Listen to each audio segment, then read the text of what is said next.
So how we doing?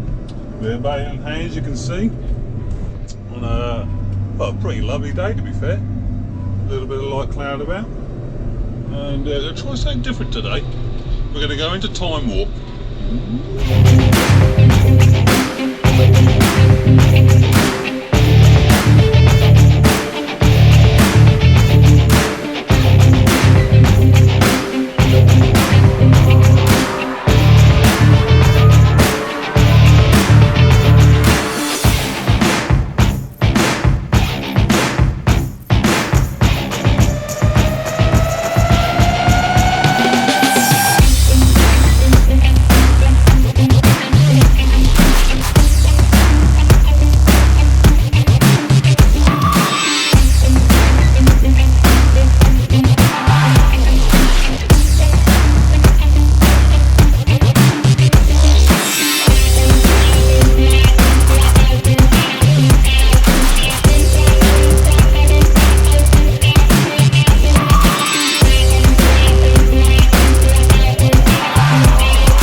There you go, I hope you enjoyed that little bit. Interested to see how that's come out.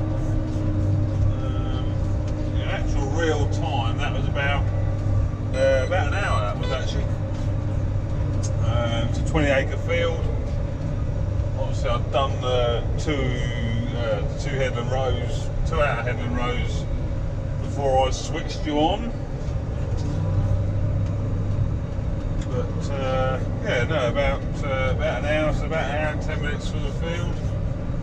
It's about right. I've not been able to go as fast as I could have gone. There's not a lot of crop here. It's about 41 bales. So, but yeah, the hill limits me going up and down. You think, well, why does it limit you going down? But it's easy to go too fast and. The engine can't control itself. You see just there, and we were coming around on the headland. Old Baling was just pushing the back end of the tractor.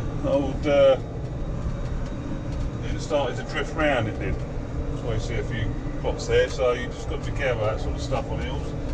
But yeah, if you go too fast down the hill, the engine struggles to provide enough braking. So.